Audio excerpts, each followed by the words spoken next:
अच्छा, तो ये पेनक्रियास है। पेनक्रियास में जो सबसे पहले था कि जो इंडाइजेशन और जो था डल लेग था। और इंडाइजेशन और डल लेग जो था उसके जो सिम्टम्स थे वो सिम्टम्स ये थे कि एक पेशेंट आया था, उसकी 65 ईयर और एज थी। और उसके जो डार्क कलर यूरिन थी, लाइट कलर स्टे सूल था, 2 वीक से हिस्ट्री दिया था, इंडाइजेशन फीलिंग ऑफ डल किया था 2 4। अच्छा, तो इसमें हिस्ट्री था इंडाइजेशन की और डल एक था अपर एब्डोमेन में जो बैकवर्ड पे जा रहा था। वाइफ ने कहा था एक्सेसिव वेट लॉस है, जो एक रेड फ्लैग है।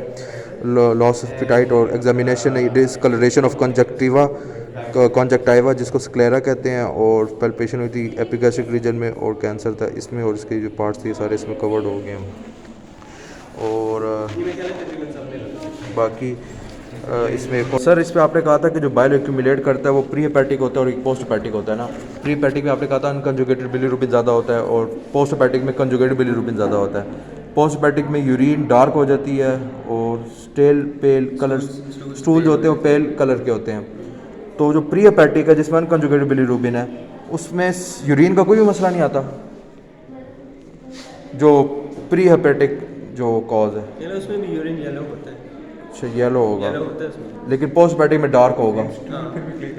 नहीं, स्टूल तो उसमें येलो हो जाते हैं प्री पैटिक में। उसमें येलो हो जाएंगे तो वो भी एक तरह सिम्टम ही पाया जाएगा ना, क्योंकि तो ब्राउन होता है जो उनका नॉर्मल आता है। उसमें स्टूल येलो हो जाते हैं, बायो के वाले से कंफर्म कर लेते हैं। जहाँ तक मुझे याद है उसमें स्टूल्स येलो हो जाते हैं। और सर आपने कहा था इंडाइजेशन और जो डल एक है ये एक वेग सिम्टम है। वेग सिम्टम है। वेग सिम्टम का नहीं, वेग आपने नहीं कहा था कि एक सिम्टम है। वेग ही सिम्टम है। वेग का क्या मतलब? वेग का मतलब नॉन स्पेसिफिक। अच्छा, इससे मतलब कोई स्पेसिफिक हम कुछ नहीं कर सकते। स्पेसिफिक मतलब मल्टीपल कॉजेज हो सकते हैं। और इसमें आपने कहा था कि जो रेड फ्लैग जो है वो है कि अनइंटेंशनल वेट लॉस होता है और अगर ब्लड आ जाए स्टूल में, लेकिन इस केस में तो ब्लड नहीं आ रहा। मैं वैसे बताया था गट के जब भी मसले हो। अच्छा, तो ये दो चीज़ें बहुत इंपॉर्टेंट होती हैं। और unintentional weight loss with in 2 months. तो सर जो वेट लॉस है जो 2 मंथ्स के अंदर होता है वो कैसे रेड फ्लैग है? मतलब वेट लॉस नहीं होना चाहिए ना, नॉर्मल बंदे में क्यों हो रहा है वेट लॉस? अच्छा, और दूसरा आपने बताया था येलो कॉन्जक्टिवा स्क्लेरा है और अपवर्ड जा रहा है, टिल्टेड है, ठीक है, ये भी एक मिनट, ये सारा क्लियर है। और इसमें जो है ये पेनक्रियास है, अनसाइनेट प्रोसेस है, ये हेड है, ये नेक बॉडी टेल है, L1 L2 के लेवल पे है, और ये अपर टिल्टेड है स्प्लीन की तरफ, और इसकी टोटल 15 सेंटीमीटर लेंथ है। और सर आपने कहा था ना अनसाइनेट प्रोसेस जो है वो सिर्फ वो रेट्रोपेरिटोनियल है, और नहीं, सिर्फ चारों हिस्से रेट्रोपेरिटोनियल है, नेक बॉडी हेड, और अनसाइनेट सिर्फ टेल है वो इंट्रा एब्डोमिनल है, वो इंट्रापेरिटोनियल है और स्पिनोरीनल लिगामेंट से लगा हुआ है। तो ये हो गया। और जो यस सर आपने कहा था कि जो हेड और टेल है वो पॉइंट कर रहा है पैरागोलिक गटर्स के साथ, उसकी तरफ यूं हेड यहाँ इस पैराकोलिक गटर की, टेल इस पैराकोलिक, और दरमियान वाले हिस्से के बारे में वो उसके आगे पड़ा हुआ है वर्टेब्रा के और इसके एओर्टा और इंफीरियर वेना केवा के। और बुक में ये भी लिखा था कि अगर कोई ट्रॉमा है या कोई शॉक है तो वर्टिब्रा से लग के उसकी बॉडी फट जाती है, ऐसा भी होता है? डैमेज हो सकती है, डैमेज भी होता है, टीयर अपार्ट, क्योंकि वर्टिब्रा के ऊपर पड़ा है। ठीक है, ये भी कवर्ड हो गया, आपका रिवाइज भी हो जाएगा। अच्छा, फिर इंपॉर्टेंट रिलेशंस है। रिलेशन में क्या है, जो इसका हेड वाले रिलेशंस है वहाँ पर ड्यूडिनम होता है। मैं एक मिनट बताता हूँ। सर रिलेशन में आपने 4 बताई थी, अब 5 चीज़ें हो जाएंगी ना। एक इन्फीरियर वेना केवा, एक रीनल की जो रीनल वेन जो लग रही है, और जो 2 वेसल्स बताई थी, और एक बाइल डक्ट। 5 रिलेशन है। वेल्डर कहाँ पर है? मैं बताता हूँ, ये हेड है, ठीक है, मैं बता रहा है, हेड है, ये ब्लैक जो है ये आईवीसी है, ये ब्लैक जो है आईवीसी है, ये ब्लैक जो है आईवीसी है, और ये जो 2 से नीचे हेड से नीचे जो एक कर्वेचर बन रहा है, इधर से 2 वेसल्स निकल रही हैं, एक सुपीरियर मेसेंट्रिक वेन, एक सुपीरियर मेसेंट्रिक आर्टरी, 2 वेसल्स हो गई, 3 रिलेशन हो गए। और ये किडनी पड़ी है, ये ड्यूडिनम है, तो ये किडनी से रीनल वेन इससे आके लग रही है इन्फीरियर वेना केवा से हेड के पीछे, तो ये 4 रिलेशन हो गए। और जो बाइल डक्ट है, बाइल डक्ट हमारे पास सर जो बाइल डक्ट होगी वो हेड के थोड़ा सा ऊपर होगी ना, जैसे second part of the duodenum लगे हेड के पीछे, ये second part of the duodenum, इधर मेजर ड्यूडिनल पेपिला होता है, तो इधर आके बाइल डक्ट लग भी रही होती है, इधर नहीं लग रही होती major duodenal papilla, second part of the diaphragm duodenum head के पीछे होती है कौन वेल्डर? हेड के पीछे से आ रही होती है ना। ये तो हेड के पीछे थोड़ा डाउट आ रही है, वो तो यहाँ पर अटैच होगा हेड के पीछे से क्या? सुनो, हेड के पीछे से आ रही है लॉन्ग पैंक्रियाटिक डक्ट ज्वाइन करेगी उसको जो बाइल से आ रही है। पूछो हेपेटिक। सर, एक कन्फ्यूजन थी, ये वो कह रहे हैं ना कि जो बाइल डक्ट है ये पीछे से आ रही है, हेड के पीछे से तो ये कह रहा आगे से नहीं। नहीं, जो पैंक्रियाटिक डक्ट है वो किसको ज्वाइन करती है? कॉमन बाइल है वो जॉइन भी ऐसे नहीं करती जहाँ पे तकरीबन एक ही जगह पे एम्पुला हाँ सही है। तो तकरीबन जहाँ एक- पर पैंक्रियाटिक कॉमन डक्ट जहाँ पर ज्वाइन करेगी उसको हम कहेंगे तकरीबन एम्पुला तकरीबन एम्पुला पे एम्पुलो वेटर, फिर उससे आगे जाके ल्यूमेन के अंदर जो चीज़ बनेगा उसको मेजर ड्यूडल पेपिला कहते हैं। अच्छा, तो ये रिलेशंस हो गए थे। एम्पुला वेटर हाँ, और ये अनसाइनेट के ऊपर से आती है, ये जो दोनों वेसल्स है ये अनसाइनेट के ऊपर से आती हैं। और ये 5 रिलेशन हो गए हेड के। नेक के जो है वो नेक के पीछे ये बना हुआ है स्प्लिनिक वेन है, स्प्लिनिक वेन के साथ इन्फीरियर मेजेंटेरिक वेन मिल रही है, इन्फीरियर मेजेंटेरिक वेन बन रही है और सुपीरियर मेजेंटेरिक वेन बन रही है। ये दोनों मिल के पोर्टल वेन से बन जाके मिलती है। तो ये सारा जो एनास्टोमोसिस पाथ है ये सारा नेक के पीछे है। ठीक है, ठीक है प्लीज़। अच्छा, बॉडी में सबसे ज़्यादा रिलेशन है, मिस किया था आपने। बॉडी में सबसे ज़्यादा रिलेशन है इन्फीरियर वेना केव है और इसके पीछे बॉडी बनी हुई है। ठीक है ना, ये ब्लू लाइन से ये क्या चीज़ मैंने मैं बताता हूँ। ये इन्फीरियर वेना केव है और ये बॉडी बनी है। किसकी बॉडी?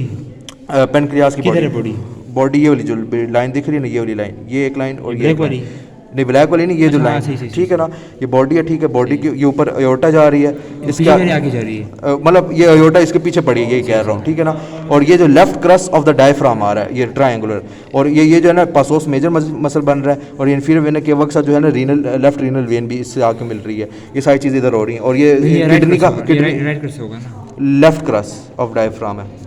लेफ्ट तो यहाँ पर होना चाहिए। नहीं, लेफ्ट क्रस डायफ्राम यही है sir, left crus of diaphragm लगता है ना, लेफ्ट क्रस है, राइट नहीं होगा कंफर्म। अच्छा, तो इसके ऊपर ये सुप्रारीनल ग्लैंड भी पड़ा है, ये किडनी भी पड़ी है और L1 L2 से ओरिजिनेट करने वाला पासोस मेजर मसल भी है। ठीक है, उसके बाद ये ट्रायंगुलर बनाया था सर ने, ट्रायंगुलर, और ये 3 वर्टिब्रास और ट्रायंगुलर के बॉर्डर्स हैं anterior superior, anterior inferior, posterior superior. और इसके जो ये सर्फेसेस बताई थी बॉर्डर सुपीरियर, इन्फीरियर और एंटीरियर। और जो सुपीरियर बॉर्डर है इसके साथ क्या पड़ा होता है हमारे पास, ये जो गोल्स है ये पड़ा है हमारे पास splenic artery around the superior border. और एंटीरियरली बॉडी के ट्रांसवर्स मेसोकोलन उसकी मेजेंट्री पड़ी होगी। और स्प्लेनिक वेन जो है वो ये पाथवे भी है, ये जो इसके पीछे क्या बन रहा होता है, ये बॉडी के पीछे इन्फीरियर मेजेंट्रिक वेन आती है, ये स्प्लेनिक वेन से मिलती है, ये जाके IVC से इन्फीरियर वेन के वजह से मिल जाती है और इसके साथ लेफ्ट रीनल वेन भी मिल जाती है। ठीक है, उसके बाद फिर आता है हमारे पास टेल के आता है। टेल में ये होता है कि इसकी आर्टरी वेन और लिम्फ जो होता है वो यहाँ जा रहा होता है और ये स्प्लीन होती है, ये किडनी होती है और जो स्प्लीन और रीनल लिगामेंट है ये इंट्रा पेरिटोनियल स्ट्रक्चर है। ठीक है, उसके बाद ये जो है डक्ट ऑफ विरसोंग भी कहते हैं इसको, मेन पेनक्री है, W वाला जो है ना वो मेन पेनक्रियाटिक डक्ट है, दूसरा नेम डक्ट ऑफ विरसोंग। और जो सेंटोनरी जो डक्ट है उसका सेसरी डक्ट जो है ना पेनक्रियास का, उसका दूसरा नाम है। ठीक है, और उसके बाद फिर ये होता है कि हेड का लोअर पार्ट और अनसाइनेट जो है वो सेसरी डक्ट ड्रेन करती है और जो बाकी रिमेनिंग है वो मेन पेनक्रियाटिक डक्ट ड्रेन करती है। उसके बाद ब्लड सप्लाई, इसकी सारी सप्लाई स्प्लिट है, क्योंकि एम्ब्रियोलॉजिकल रीजंस है। हेड जो मिड गट है और बॉडी 4 गट है। 3 आर्टरीज है, splenic artery, superior pancreatic duodenal artery, inferior pancreatic duodenal artery. ये जो पहली दोनों आर्टरी सीलियक से आ रही है, दूसरी आर्टरी सुपीरियर मेजेंटेरिक आर्टरी से आ रही है। और जो स्प्लेनिक आर्टरी है वो सारों को सप्लाई करती है एक्सेप्ट हेड।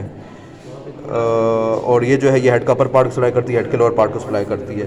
ये स्प्लेनिक आर्टरी है, ठीक है, ये सुपीरियर पेनक्रियाटिक ड्यूडिनल आर्टरी। ये 4 आर्टरीज होती है, 2 आगे होती है इसकी ब्रांचेज और 1 पीछे।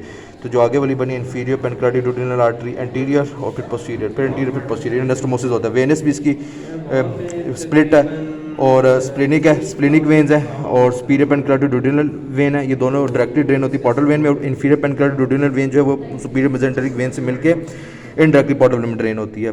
और जो लिम्फ सप्लाई है ये भी हमारे पास जो एक्सेप्ट हेड है सारा जो होता है पेनक्रियाटिक को स्प्लेनिक नोड्स में हो जाता है, अपर हेड जो है सीलियक लिम्फ नोड्स में जाता है और लोअर हेड जो है वो सुपीरियर मेजेंटेरिक लिम्फ नोड्स में जाता है। ठीक है, और नर्व सप्लाई जो है पैरासिम्पैथेटिक है, वेगस पोस्टीरियर वेगस ट्रंक से आता है। और पोस्टीरियर वेगस ट्रंक क्या होती है, वेगस ट्रंक जो होती है नेक के लेफ्ट और राइट से आ रही होती हैं और जब स्टमक के रोटेशन के साथ मुड़ जाती हैं, एक आगे चली जाती है एंटीरियर वेगल ट्रंक और एक स्टमक के पीछे जाती है पोस्टीरियर वेगल ट्रंक। और ये पोस्टीरियर वेगल ट्रंक की वेगस ब्रांच में से पैरासिम्पैथेटिक सप्लाई आ रही है इसको। और सिंपैथेटिक सप्लाई जो है T6 और T10 से आती है। ठीक है, और इसके बाद हमारे पास जो है ये लास्ट पेज है। और सर एक चीज़ और पूछ रही थी, पैरासिम्पैथेटिक और जो सिंपैथेटिक्स हैं इसका क्या काम होता है पेनक्रियास के ऊपर? पैरासिम्पैथेटिक और सिंपैथेटिक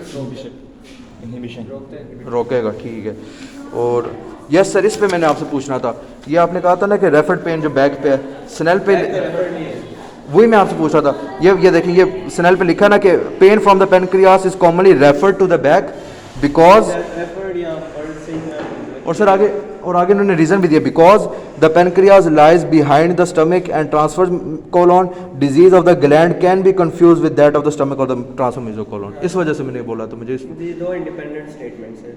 अच्छा एज इन वो एक बात ये करे कि डिजीज इसकी कंफ्यूज हो सकती है स्टमक की डिजीज से, और बैक में पेन जा रहा हुआ अगेन उसकी ये रीज़न है कि वहाँ पे ग्लैंड पड़ा हुआ है, तो जब वो पीछे ही है। जब उसकी पेन होगी वो वहीं जाएगी। और अपेंडिक्स यहाँ पे पड़ा जी, है, जी। जब इसकी पेन इवेंचुअली जाएगी तो इधर ही आएगी जब पेरिटोनियम इन्वॉल्व होगी। करेक्ट। आपने ये रीज़न दी थी ना कि इसकी फिजिकल लोकेशन वहाँ रेट्रोपेरिटोनियल है, और आपने साथ ये बताया था लीन फॉरवर्ड करेंगे तो रिलीफ आएगा, लीन बैकवर्ड करेंगे तो आपने एक वर्ड यूज़ किया, तो फिर क्या होगा? एग्जैसरबेट होगा, एग्जैजरेट होगा, इसका क्या मतलब है? ज़्यादा हो जाएगा क्योंकि प्रेशर ज़्यादा होगा जब हम लीक बैकवर्ड, क्योंकि प्रेशर ज़्यादा होगा। और एक आपने कहा था स्पाइन पोजीशन में टेंडरनेस इलिसिट होगा, यानी पेन होगी स्पाइन पोजीशन में। मतलब वही ना टेंडर होगा ना ग्लैंड, तो जब वो बाउल का लूप से ऊपर प्रेशर डालेगा तो वो पेन होगा। अच्छा, बॉल के प्रेशर से आएगा, ठीक है। तो फिर सर ये वाला आपने फिजिकल लोकेशन वाली बात है, ये ग्रेज में लिखी होगी, इसके पैरेलल अगर हमें सोर्स बतानी हो, अगर वो हमसे वाइवा में पूछें। और हेड ऑफ पेनक्रियाज जो होता है ना, वो जब ट्यूमर करता है ना, तो low cost of living area head of pancreas होता है ना, अगर उसमें ट्यूमर हो तो ब्लॉक करता है बाइल डक्ट को, जिससे फिर बाइल डक्ट का जो होता है ना वो बंद हो जाता है, क्योंकि उससे से बाइल डक्ट गुजरी थी पीछे से। और जो गाल ब्लैडर होता है वो डायलेट करती है। और अगर नॉन टेंडर डिसफ्लेमेंट। सर ये पूछना था कि आपने ना एंड में कुछ पॉइंट बताए थे कि अगर गाल ब्लैडर डायलेट करता है, और कार्विसल्स लॉ आपने कहा था स्पेसिफिक लॉ है कि अगर non tender inflamed non inflamed distended gall bladder के बॉडी में देखे तो गाल ब्लैडर इसकी खुद इट सेल्फ कॉज नहीं होगी, और कॉज क्या होगी? कहीं बाइल ऑब्स्ट्रक्शन या कैंसर, कैंसर की वजह से, कैंसर की वजह से। और इसका क्या नाम बताया था? कार्विसल्स लॉ, कॉर्विसल्स लॉ, ठीक है, ये एक हो गया। और आपने कहा था कि एक पॉइंट वो मैंने नोट किया, अर्ली मेड्स जो होता है वो लिवर में क्यों आता है, वेनस रीजन, आपने कोई पॉइंट कहा था सर, ये क्या पॉइंट था? क्योंकि इसके बिल्कुल इसकी अपनी ट्रांसप्लांटिक वेन है और इसके बिल्कुल पीछे पोर्टल वेन। नहीं सर, अर्ली मेड से क्या मुराद आप ले रहे थे? अर्ली मेड्स मतलब जो कैंसर है वो स्प्रेड करता है, मेड्स स्प्रेड ऑफ आहिस्ता कैंसर, आहिस्ता जी, मेड्स स्प्रेड ऑफ कैंसर को कहते हैं। अच्छा, अर्ली मेड्स मतलब अर्ली स्प्रेड ऑफ कैंसर। अगर अर्ली स्प्रेड ऑफ कैंसर हो तो लिवर में सबसे पहले इसके सिम्टम्स देखे जाते हैं। इसका यूजुअली अर्ली ही होता है। अच्छा, और अगर पेनक्रियास में अगर कैंसर हो तो इससे लिवर में एकदम सिम्टम, और उसकी रीज़न आपने क्या बताई थी? कि पोर्टल वेन के अलोंग चला जाता है तो कैंसर। अच्छा, पोर्टल वेन डायरेक्ट तो जहाँ से जा रहा है वहाँ पहले नहीं सिम्टम आने चाहिए? पैंक्रियाज है, हाँ पैंक्रियाज का तो है कैंसर ऑलरेडी, ठीक है, ठीक है, उसके बाद फ़ौरन से उसके ठीक बाद है, अगला लिवर तो वेनस रीजन। और दूसरा आपने बताया था एक और लास्ट पॉइंट कि पेनक्रियाटाइटिस की जो स्क्रीशन है वो ब्लॉक हो जाती है गाल ब्लैडर से, ठीक है। और हाँ, पेनक्रियाटाइटिस इन्फ्लेमेट तब होता है अगर उसकी गाल स्टोन मेजर ड्यूनल पेपिला वाले पाथ को ब्लॉक कर दे, और उसकी अपनी स्क्रीशन बंद हो जाएंगी, उसकी बंद नहीं होगी, इसकी अपनी सिक्रीशन ऑटो डाइजेस्ट करना शुरू हो जाएंगी, उसी को डाइजेस्ट करने लग जाएंगी फ़ौरन से, क्योंकि प्रोटीनियस ऑर्गन है। लेकिन सर वो तो इनएक्टिव फॉर्म में चीज़ें रिलीज़ करता है, फिर एक्टिवेट भी हो जाती है। एक्टिवेट करने वाली चीज़ें तो ड्यूडिनम के अंदर है। नहीं, उससे खुद भी एक्टिवेट हो जाती है, वहाँ एंजाइम्स पड़े रहते हैं तो खुद भी हो जाती है। अगर एक भी एक्टिव मिल जाए हाँ, वो एक ट्रिप्सन दूसरे को भी एक्टिवेट कर सकते हैं, समझ गया। और सर आपने फिर कहा था सूडोसिस्ट जो होता है, अगर पेनक्रियाटाइटिस अगर 4 हफ्तों बाद इन्फ्लेमेंट रहे तो सूडोसिस्ट बन जाता है। सिस्ट का मतलब ये कि जो पैंक्रियाटिक डक्ट सारे डैमेज हुए अंदर से सिक्रीशन पैंक्रियास की बाहर आती है जी, उसके अराउंड फॉल्स वॉल, जिसे ग्रैन्युलेशन टिश्यू की वॉल कहते हैं, पैथोलॉजी में पढ़ोगे। लेकिन ये बस समझ लो कि ट्रू उसकी एपिथेलियल लाइनिंग नहीं होती जी। है, एक फॉल्स लाइनिंग होती है जो उसको एक इनक्लोज कर देती है सारी सिक्रीशन को, तो एक बॉल ऑफ सिक्रीशंस बनता है जिसे सूडोसिस्ट कहते हैं।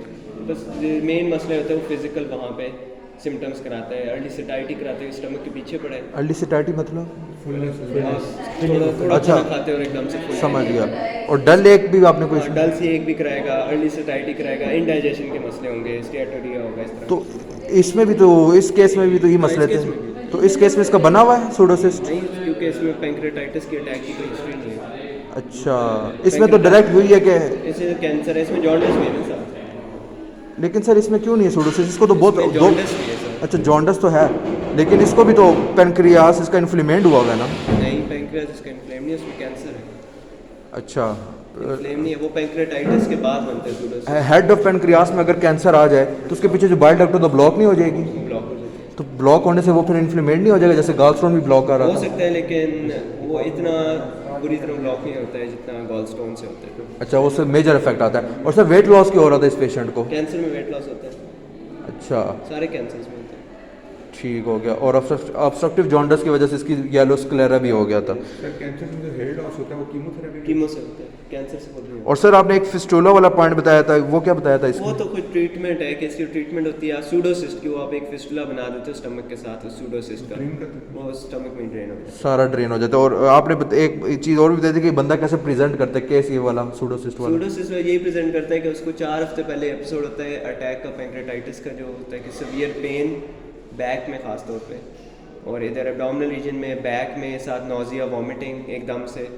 फिर उसके बाद वो बेहतर हो गया, ठीक हो गया 1 वीक बाद, लेकिन अभी 4 वीक्स हो गए हैं और अभी भी डल सी एक है, इंडाइजेशन है, अर्ली सटाइटी है, तबीयत बिल्कुल ठीक नहीं हुई है। तो ये फिर वो सूडोसिस्ट की तरफ चीज़ें पॉइंट करती हैं। ठीक हो गया सर। तो सीटी स्कैन करते हैं उसमें नजर आता है। अच्छा, तो ये हमारे पास स्प्लेनिक आर्टरी है, ये हमारे पास कोर्ट है, ये हमारे पास सीलियक ट्रंक है, सीलियक ट्रंक से हमारे पास कॉमन हेपेटिक आर्टरी है, ये ऊपर जो जा रही है। ये हमारे पास जो है वो प्रॉपर हेपेटिक आर्टरी प्रॉपर है। उसके आगे गैस्ट्रिक आर्टरी है, गैस्ट्रिक आर्टरी से ये हमारे पास गैस्ट्रोड्यूडिनल आर्टरी है, ये वाली जो है, ठीक है, ये जो नीचे जा रही है। और इससे आगे फिर हमारे पास वो 2 बनती है, इंटीरियर और पोस्टीरियर जो होती है ना, एंटीरियर पोस्टीरियर गैस्ट्रोड्यूडिनल आर्टरी जो एनास्टोमोस करती है हेड के ऊपर, ठीक है। और ये हमारे पास पूरा पेनक्रियास का मॉडल है, और ये भी है पेनक्रियास का मॉडल, ये पेनक्रियास का मॉडल है, ठीक है। और इस पे भी ये सारा मॉडल एक्सप्लेन हो गया है। स्प्लीन थोड़ी ऊपर होती है, और इस पे ये भी पॉइंट लिखा हुआ है कि रेफर पेन बैक पे क्यों होता है। एक सर्वली रीज़न भी है, दूसरी सर्वली रीज़न ये है कि इसके साथ ऑर्गन्स पड़े होते हैं, जिसकी वजह से कंफ्यूज हो जाता है। और हेड ऑफ पेनक्रियास जब बंद होता है तो वो ऑब्स्ट्रक्टिव जॉन्डिस कॉज कर देता है।